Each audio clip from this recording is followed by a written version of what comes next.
My father mocked me for driving trucks. 28 out of 30 raised their hands to exile me. Grandpa said nothing, until he rewrote the will on the spot.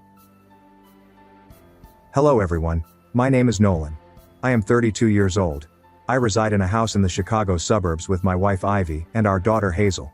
We currently manage a modest trucking firm with a fleet of 10 trucks. From the outside, people perceive our lives as successful, as if we have worked things out.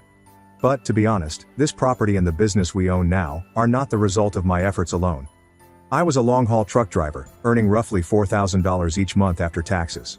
My wife Ivy worked as a sales assistant for a fashion brand, but her income was inconsistent and insufficient to support us. Life was rough. We were renting a modest 2-bedroom apartment in a less-than-safe neighborhood of Chicago, and the rent alone ate up about half of my monthly paycheck. We'd tally every dollar at the end of each month to ensure we had enough money to care for Hazel. I remember traveling 14 hours a day from Chicago to Texas and back to make a few $100s in overtime. I'd get home at 2 or 3 a.m., exhausted and ready to collapse into bed. But I had to get up again by 6 a.m. to prepare for the next journey. Meanwhile, Ivy worked at a fashion store with a modest base wage and was paid primarily through sales commissions. When business was slow, she earned only $1,800 per month. So we frequently had to borrow money. Even for Hazel's 5th birthday, we could only throw a little party at home with a few grocery store cupcakes and some inexpensive gifts. Seeing her smile so brilliantly at such small things both warmed and hurt my heart. Everything began to alter after Christmas in 2023. Strangely enough, the life I have today is largely due to my parents and family, and how they look down on me. I wouldn't be where I am today if not for their judgment. To help you comprehend what I went through, I'll take you back to the day I received a phone call from my grandfather, 1 week before Christmas. That day, I was returning to Chicago after 3 days of moving furniture for a firm. When I saw Grandpa on my screen, I quickly responded via Bluetooth. His soothing voice filled the interior of my truck, and for a little moment, I felt less alone on that long length of roadway. After asking how I was doing and how work had been, he remarked in that kind tone, "Nolan, next Sunday is Christmas. Bring Ivy and Hazel over for dinner, 7 o'clock. I miss Hazel so much." Hearing his caring voice brought me solace after all those grueling days on the road. I promised him we would be there and hung up the phone. My grandfather Everett was 78 years old that year, yet he was as smart as ever. He enjoyed hosting a family meal at his home every few years to bring everyone together. He has 4 boys. My father Victor was the oldest, followed by 3 uncles: Warren, Edgar and Silas. Uncle Warren was a show-off. He worked as a branch manager for an insurance business, and never missed an opportunity to talk about the million-dollar contracts he had just secured. Every time he saw me, he asked me a cocky question. "Still driving trucks, Nolan? When are you going to get a real job?" Then there was Uncle Edgar. Quieter, but his eyes were constantly filled with disdain. He managed a tiny restaurant and had a habit of looking people up and down and shaking his head, as if he could judge someone's worth based just on their clothing. But my father, Victor, was the worst of them all. Being the oldest, he felt himself as protecting the family name and behaved as if he had the authority to condemn everyone else. He managed a tiny construction company and enjoyed bragging about his achievements, even though they were all modest jobs. The hardest part was that he was ashamed of me. Every time someone inquired about me, he'd reply, "Let's not talk about him. His truck driving embarrasses me." Then he'd give me this hurt look, as if I'd brought dishonor to the entire family. He even shouted it directly to my face once. "You driving a truck? You're an embarrassment. I can't show my face to my friends." When asked what I did for a job at family gatherings, he either avoided the issue, or changed the subject to brag about Trent, his golden child. Uncle Silas was the only one who treated me with decency. He was a grade school teacher with a low salary who always appreciated others. He once said to me, "Your job doesn't define you. You're supporting your family with your 2 hands, and that's something to be proud of." Uncle Silas was the only one of Grandpa's sons who I actually liked. I didn't like Warren, Edgar, or especially my father. To be honest, I despised them. But I chose to attend the Christmas dinner because Grandpa had asked. I had no idea that accepting that offer would drastically change my life. That evening after supper, I informed Ivy and Hazel that we would be spending Christmas at Grandpa Everett's home. Hazel, who was just 6 at the time, wrapped her arms around me excitedly asking, "So, I'm finally going to meet Great-Grandpa Everett, right Daddy?" Seeing her joy, I smiled and replied, "That's right. He said he misses you a lot." Hazel dashed over to Ivy holding her tightly and screaming, "Mommy, I'm going to draw a beautiful picture to give him." Watching her seem so enthusiastic, I hoped she had a memorable Christmas that year. Ivy stared at me with concern in her eyes as Hazel dashed off to her room to begin drawing. She approached, leaned in, and murmured gently, "Are you sure we should go?" I understood exactly what she meant. Every time we went to one of those family dinners, I'd come home heavy, withdrawn, and mute for days. After a few seconds I sat down on the couch and said, "I honestly don't know, but it's Grandpa's invitation. We can't say no." Ivy sat next to me, softly grasped my hand and said, "You know, I'm not afraid of what they'll say about us. I'm just concerned about Hazel." Her words struck me hard. I had also considered that. After over a minute of silence, I eventually told her, "Maybe we should just stay for a little while. Wish Grandpa a Merry Christmas, then leave early." Ivy nodded silently. She didn't say another word. Over the next 3 days, I was torn. Part of me longed to visit Grandpa, the one person in my family who had ever shown me pure love. But another part of me dreaded being in the same room as my father and uncles, dealing with their criticism, especially in front of my wife and daughter. The day before the party, I saw Hazel place her sketch into a small gift bag while continuously asking about her great-grandfather. That was when I made up my mind. We were heading to a party.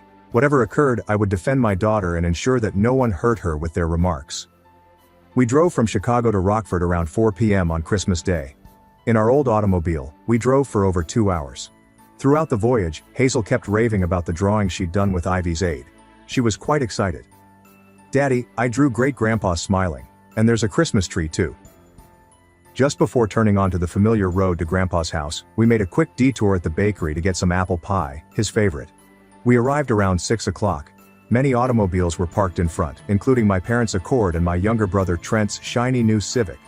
I imagined they came early to brag about their accomplishments before I arrived. After finding a parking spot toward the end of the block, we walked to the house. The gate was not closed because it was Christmas and the party was in full throttle, so we walked straight in. Trent and I ran into each other just as we arrived at the front entrance. He was standing nearby, a beer in hand. He looked me over and said sarcastically, "Well, look who decided to show up. Isn't that my big brother? The truck driver." His remark stung, but I did not say anything. I just continued walking. Ivy gripped my hand fiercely and Hazel trailed behind us, oblivious. When we entered the living room, I was surprised by how many people were present. Nearly 28 people were talking and laughing loudly. In addition to my parents, I saw the families of Uncle Warren, Uncle Edgar, and Uncle Silas, who were all present.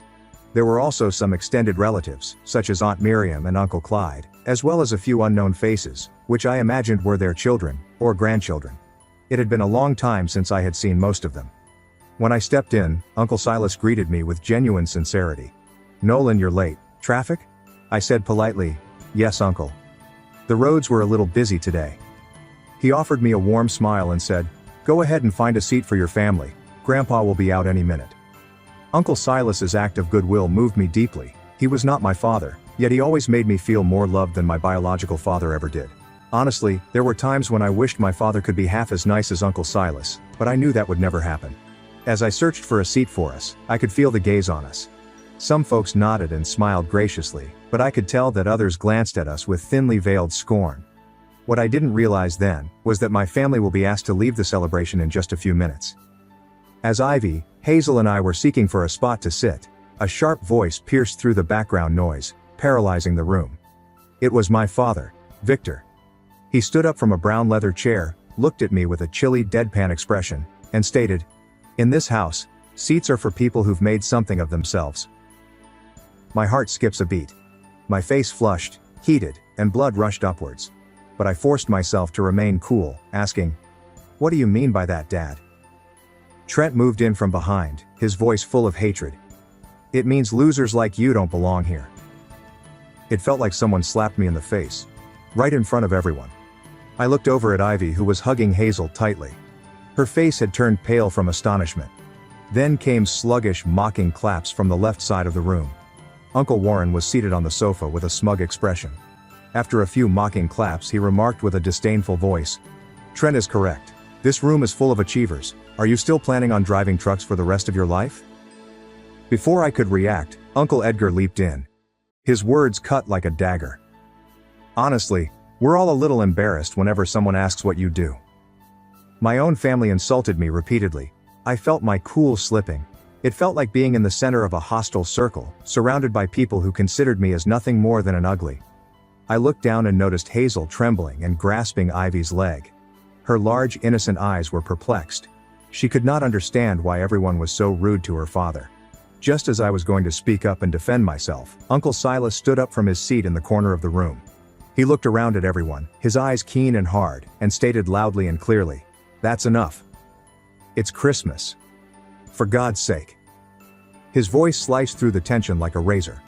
For a little moment I felt a sense of comfort, like if someone had reached out a hand to me when I was drowning. But the storm was not over. I could feel it. The silence that followed was deep and almost stifling. The entire room felt like a wire pulled too tight, about to snap. After Uncle Silas spoke, everyone exchanged nervous glances in the silence. Slow, steady footfalls sounded from the corridor. Grandpa stepped out, his demeanor serious but with the customary serenity he was known for. He searched the room before raising his voice. "Silas, that's enough. They're right." His comment struck me like a bomb in my skull. I could not believe what I'd just heard. Grandpa, the only person I still trusted in this family, agreed with them, siding with the people who had recently insulted me. Several seconds elapsed. He then turned to face me, his eyes filled with what appeared to be sympathy. There was also something else in there. Something I couldn't fully understand. He returned his gaze to the rest of the room and stated, "We'll take a vote. If you want Nolan out of this party, raise your hand." The room plunged into a dreadful quiet. Some folks looked about, puzzled or unsure. Others looked nearly ecstatic about the suggestion.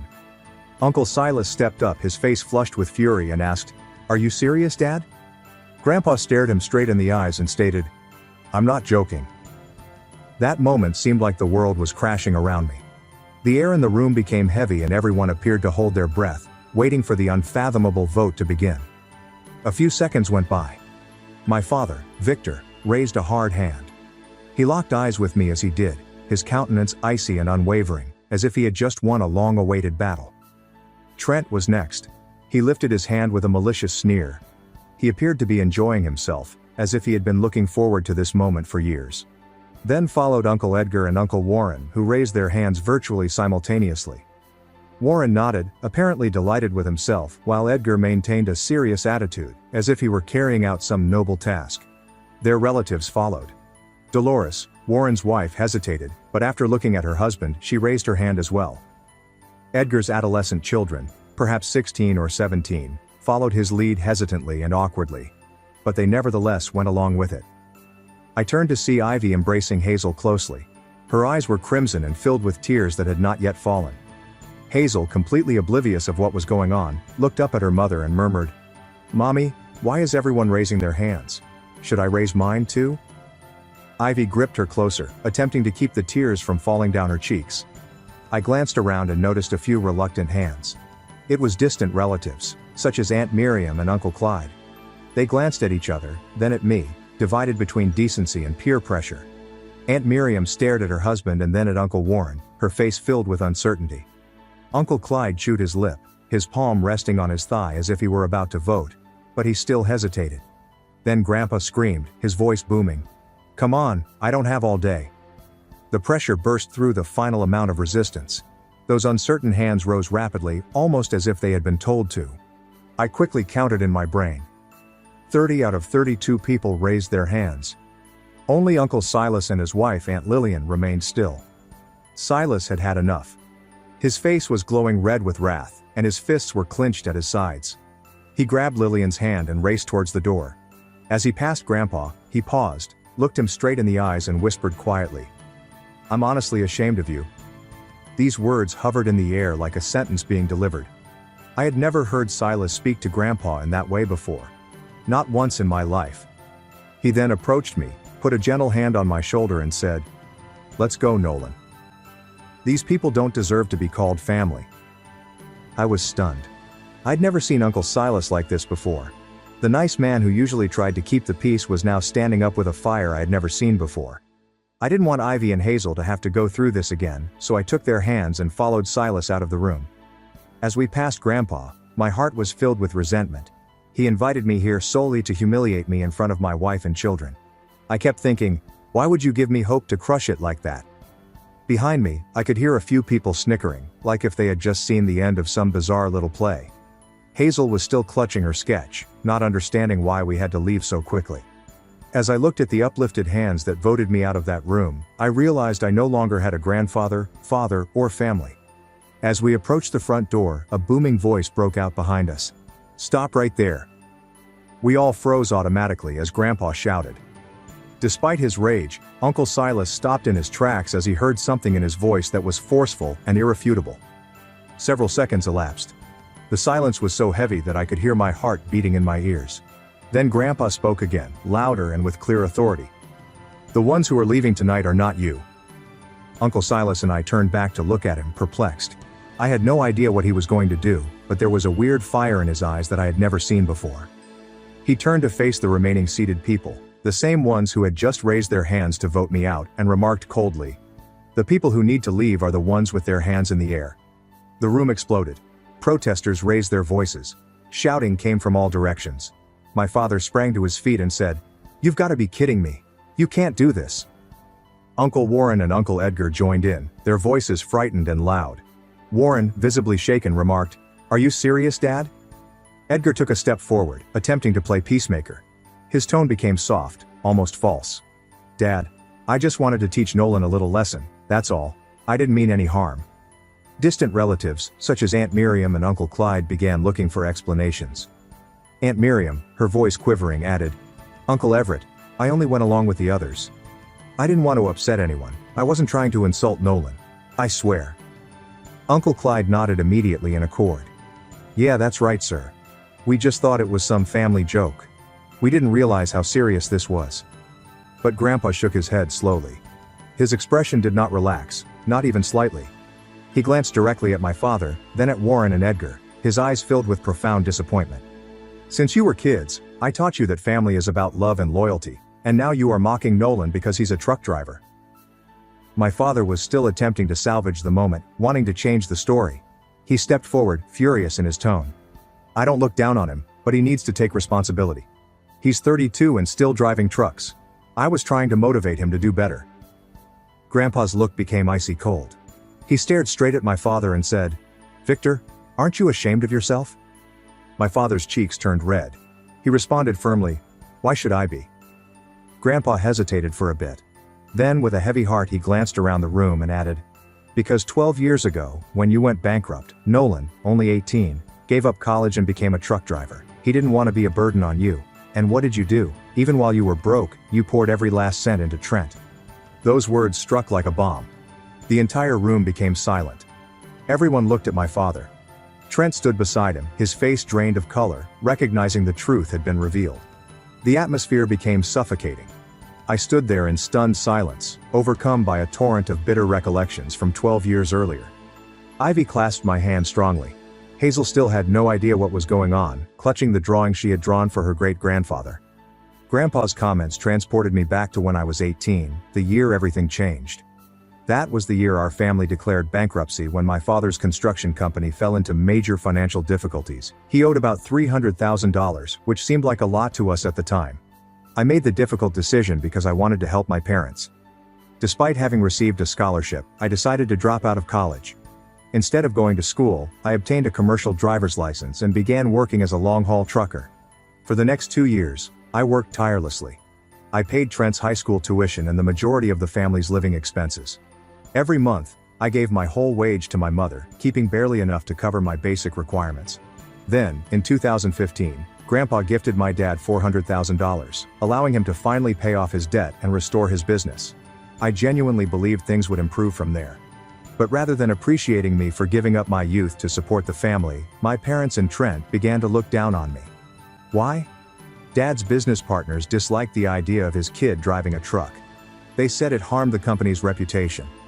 After a heated dispute at Christmas dinner in 2016, in which Dad flatly stated that he was humiliated to have a son who drove trucks, I cut off all contact. From that moment forward, I never returned home. When Ivy and I got married, we kept it simple, with only a few close friends. When Hazel was born, I did not inform anyone in the family. I experienced the most significant periods of my life alone. In all those years away from the family, I only communicated with 2 people, Grandpa and Uncle Silas. They were the only people who really understood and supported me. Both of them had attempted to persuade my parents to reunite, but they refused. Their condition was clear. To be allowed back, I needed to change occupations. But I'd made up my mind too. I wasn't going back unless they sincerely apologized. Because it wasn't only about me anymore, it was about Ivy and Hazel. And I would not let anyone treat them like I had been treated. So, standing there, hearing Grandpa voice those facts aloud, speaking of the sacrifices I made, it felt like someone had finally seen it for the first time after years. Someone finally knew what I'd been through, and it meant more to me than I could ever express. Back at the celebration, after Grandpa reminded everyone of what had happened in the past, my father refused to confess his mistake. Instead, he doubled down, looking upset, and defiantly told Grandpa, "I raised him. It's only fair that he pays me back. That is a child's obligation." Grandpa's face got angry when he heard such comments. At that point, he was no longer holding back. He shook his head in terrible disappointment, then glanced around the room with hatred in his eyes and said, "I had planned to split my savings among you today, but I have changed my mind. You do not deserve a cent." When Grandpa discussed his funds, the attitude in the room changed again. Panic spreads like wildfire. Voices rose at once. Yelling, protests, and bewilderment. My father rose to his feet saying, "What are you talking about? That is our inheritance." Trent moved forward, his voice trembling. "Grandpa, you cannot do this. This is not fair." Grandpa lifted his hand sharply, gesturing for silence. "Enough," he said, his voice low and steady. Then with calm authority, he announced, "The $4 million will be divided between Silas and Nolan." Uncle Warren exploded before he could finish his sentence. "What? $4 million?" Grandpa nodded and spoke evenly. "Yes. I sold half of the farm 2 months ago. I would have divided the money equally between my 4 sons and 6 grandchildren. That would have cost $400,000 each. But, after what I witnessed today, none of you deserve it." That's when the true panic struck. My father sank to his knees in front of Grandpa and clutched his hands fiercely. "Dad, I apologize. I was mistaken. Please give me one more chance." Uncles Edgar and Warren stepped in, presenting their causes. "Dad, we were only encouraging Nolan to do better. We did not intend to disrespect him." Trent, now sobbing, ran up to me and grabbed my arm. "I'm so sorry, Nolan. I was mistaken.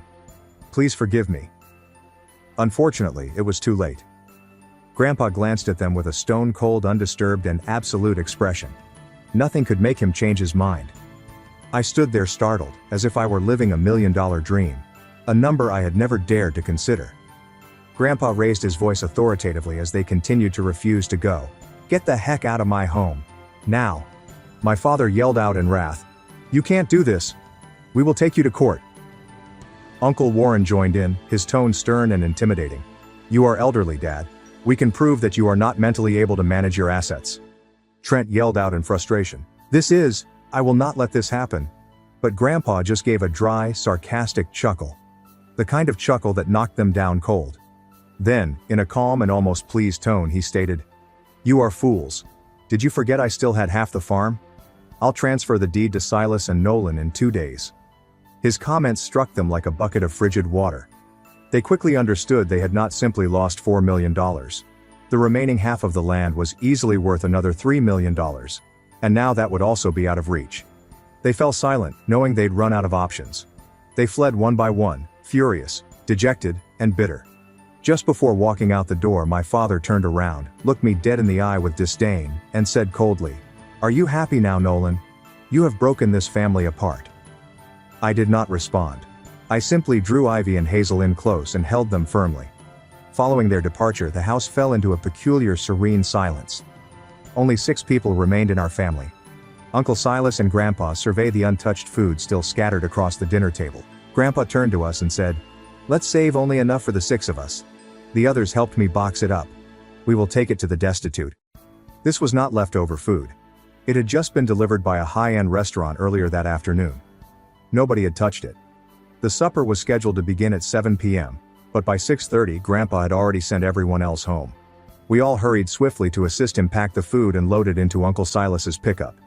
There were enough roasted chickens, bread, salads, desserts, and soda bottles to serve hundreds. Hazel eagerly joined in as we packed, looking up at me with curiosity. "Daddy, who are we giving the food to?" I said, gently brushing her hair back and smiling. To people who need it, sweetie. Hungry people don't have a home to return to. The six of us then got into 2 cars and proceeded to Rockford's downtown district, where we knew there were many homeless individuals. It was a location I recalled from years ago, filled with people simply struggling to survive. When we arrived, Hazel glanced about with big eyes at the men and ladies sitting on the sidewalks in worn-out clothes.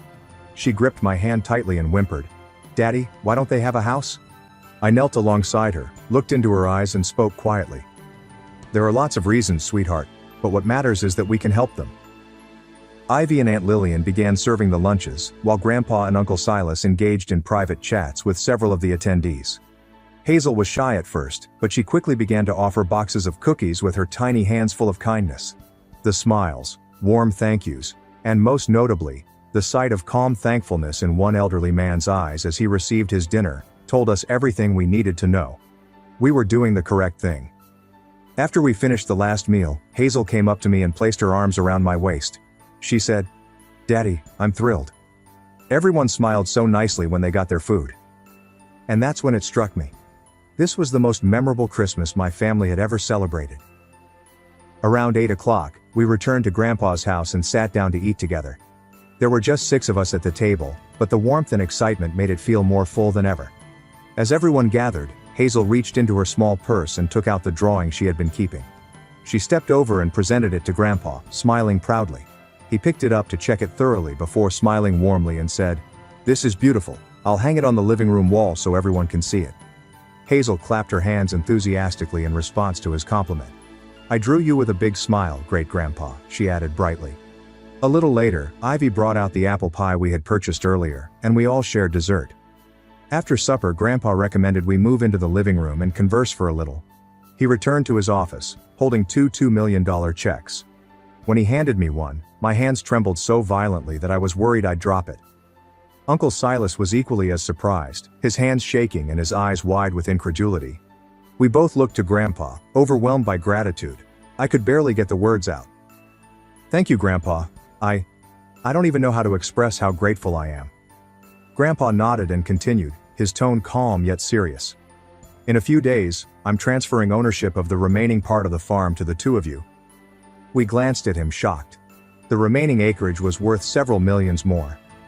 Grandpa let out a deep sigh and added, "I don't trust the others anymore. You 2 are the only ones who deserve to carry on what I've built."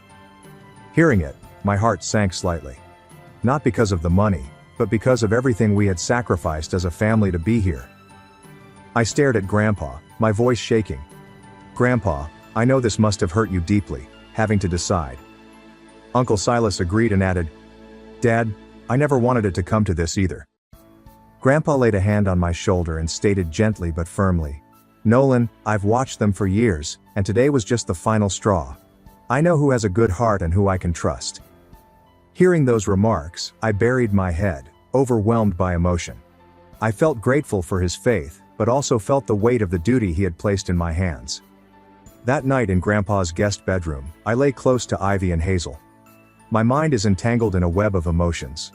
On the one hand, I felt a profound sense of relief and thankfulness for finally being noticed and supported in ways I never imagined. However, I couldn't shake the underlying despair. The sad reality that our family had utterly fallen apart. Once Hazel had fallen asleep, Ivy turned to me and said, "I still can't believe this is real."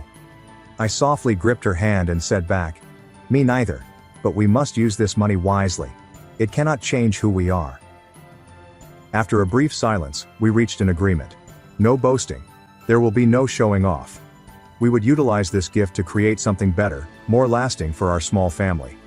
The next morning, as Ivy and I returned to our Chicago apartment, we were met with an unpleasant surprise in the lobby outside the elevator, along with my parents and Trent. Faces tensed. Posture is firm with determination.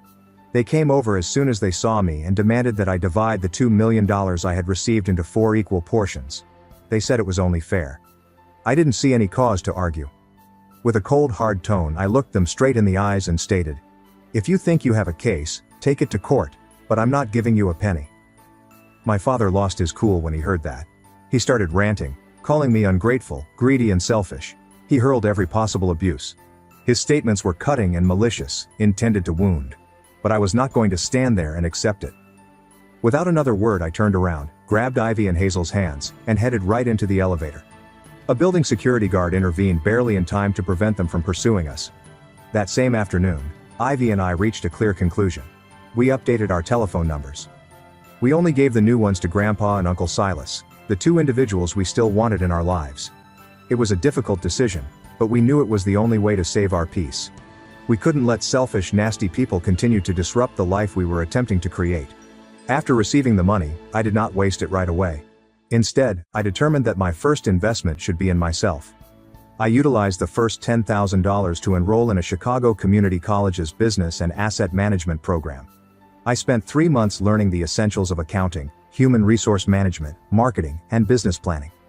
Most nights, after finishing my trucking shifts, I stayed up late studying, determined to get the abilities I knew I needed. When the course completed, I began taking the first steps toward fulfilling a long-held dream of creating my own trucking firm. The first order of business was to locate a warehouse and a small office space. I went to dozens of places before choosing a small warehouse on the outskirts of town that provided a reasonable rental fee. On the first day, there were no banners or extravagant celebrations. Grandpa, Uncle Silas, and their families joined me for a simple ribbon cutting in front of the warehouse. That was more than enough. When Grandpa smiled proudly beside me, I knew I was on the right track. This was not simply the start of a business. It demonstrated that I could stand on my own 2 feet and create something worthwhile with Grandpa's trust in me. The early challenges were real. Getting permits, securing truck insurance, and finding dependable drivers kept me awake at night. There were times when I almost gave up, such as when a key client dropped out because they thought my company was too tiny and inexperienced. However, each setback taught us a valuable lesson. When I lost a client, I realized I needed to improve my presentation skills. When a driver unexpectedly quit, I learned how to form a backup crew. Every obstacle became an opportunity for growth. Throughout this voyage, Grandpa and Uncle Silas served as my personal advisory board. With his years of business knowledge, Grandpa would frequently call to guide me through client discussions. Uncle Silas assisted me in reviewing contracts and provided advice on prudent financial management. Thanks to their encouragement and supervision, I gradually gained confidence and experience. And gradually, I started expanding the business. It's been a year and a half since that Christmas party, which changed my life forever. My company has developed beyond what I could have expected. We now have 10 long-haul trucks and a team of 20 dedicated personnel. With the consistent revenue from the business, we moved out of that tiny apartment and into a cozy 2-story home in Naperville, a suburb of Chicago. It includes a large backyard where Hazel can run free, a quiet office for me to work in, and a roomy living room with a fireplace, which is our favorite location to hang out on weekends. Hazel is 7 and in 2nd grade. She's excelling in school, and I couldn't be happier. Ivy has left her sales career to focus on our family and assist me with the company's accounting. My friendship with Grandpa and Uncle Silas has gotten much stronger. Every weekend we drive to Rockford to see Grandpa. He's 80 now, as sharp as ever and always ready with sound business advice. He proudly displays the drawing Hazel gave him on his wall, as if it were a masterpiece. Meanwhile, Uncle Silas has taken on the role of unofficial financial advisor. He assists me in reviewing significant contracts and developing plans for future expansion. I had not seen or heard from my parents since that day. I assumed I never would. But I was mistaken. They unexpectedly showed up at my front door yesterday. Pale, worn out, and desperate. I'm not sure how they acquired my address. This time there were no insults or shouting, only pleading. They asked for $400,000 to save their home. My father had made another poor financial decision by participating in a questionable real estate transaction. He had mortgaged the house and was now unable to pay it back. I wasn't moved by their lovely remarks and sobbing apologies. Instead, I offered them a simple condition. I responded, "If you can tell me my birthday, I'll help." 5 minutes of agonizing quiet ensued. They glanced at each other and attempted to recollect, but were unable to. My father stated he assumed it was in October. Trent guessed the 15th. Nobody noticed that my birthday is December 23rd. They lived with me for 18 years, and none of them knew. I saw the disappointment on their faces. I said nothing more. I closed the door calmly. There is no anger. Just indifferent. Later I told Grandpa the entire thing on the phone. His pleasant voice came through. "Good job, Nolan. I am proud of you." And so what are your thoughts on this story? Was it right or wrong for me to turn them away? I would love to hear your thoughts. If this tale resonated with you, please subscribe and join me on the next leg of this adventure. Thank you for being here.